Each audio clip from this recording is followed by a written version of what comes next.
โอ้โหเช้านี้เราก็อยู่กันที่สนามบินล่องแจ้งสนามบินเก่าแก่สนามบินโบราณที่ได้ถูกซุกซ่อนไว้โดย CIA ที่เข้ามาทำสงครามในลาวในสมัยอดีตนะครับแล้วก็ที่สำคัญคือเมื่อคืนเนี่ยกว่าเราจะเดินทางมาถึงที่นี่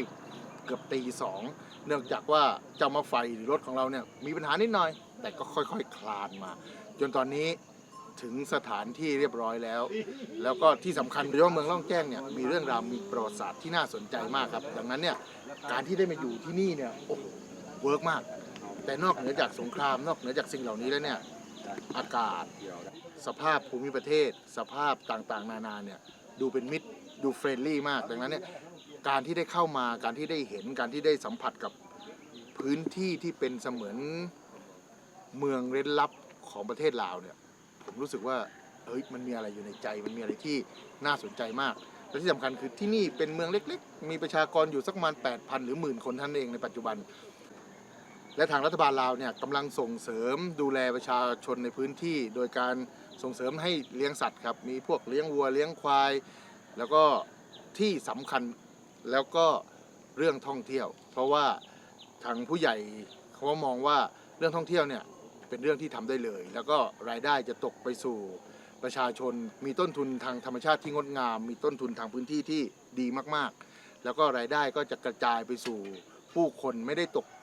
เป็นของคนใดคนหนึ่งดังนั้นเนี่ยเรื่องนี้ก็น่าสนใจและเรามาในครั้งนี้เหมือนกับการมาสำรวจอีกครั้งหนึ่งหลังจากโควิดปิดไป3 ปีไม่มีใครได้เข้ามาที่นี่ที่สำคัญอีกแล้ว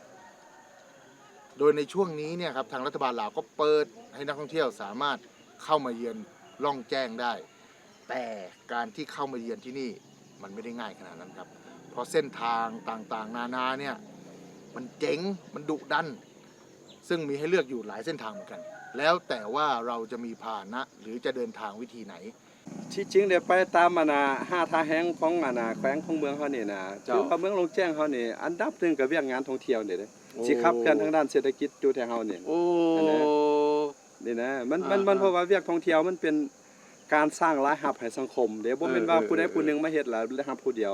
เจ้าได้อันนั้นค่อยได้อันนี้ป้าสนได้อันนี้การบริการต่างๆมันเป็นระบบต้องโซ่เพราะฉะนั้นน่ะนำว่าเฮาน่ะมีความต้องการหลายตัวนี้น่ะเนาะมันเป็นเวียกที่สร้างรายรับให้หมดทุกคนเด้อตัวนี้เด้เจ้าเวียกท่องเที่ยวนี่โอ้สุดยอดเลยท่านนะเจ้าอีกท่านหนึงเนาะแนะนำข้าพเจ้าอยู่ในคณะนำของเมืองหลวงแจ้งนี้แล้วก็ขอเรียกร้องขอเชิญชวนนะนักท่องเที่ยวทั้งภายในและต่างประเทศเนาะหลายคนก็ยังได้ยินแต่ชื่อเนาะว่าลองแจ้ง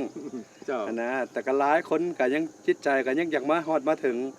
ก็ขอเชิญชวนให้เข้ามาเนาะเที่ยวเมืองหลวงแจ้งแต่ว่าทำอิฐเข้ามากับบรรดาทานกับสีพบยังยากอยู่เพราะว่าหาพื้นล่างโครงล่างพื้นฐานการหาพองอยู่ที่เฮานี่มันก็กำลังพัฒนามันบ่ทันเพียงพอแนวได้กะยากะเฮียคองให้บรรดาทานเนาะเข้ามาแต่ว่าด้านอื่นๆบ่คือได้ยะผ่านมายังมีกลุ่มคนบ่หวังดีไปเป่าข่าวแนวนั้นแนวนี้ทั้งโลกโซเชียลนะฮะน่ะข้าพเจ้ารับประกันได้ว่าบ่มี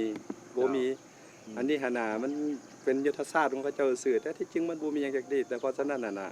ข้าพเจ้าก็ขอเฮียคองมายังบรรดาทานทั้งภายในต่างประเทศที่อยากเข้ามาลองแจ้งกับขอเชิญเนาะเข้ามาท่องเที่ยวเข้ามาพัฒนานำกัน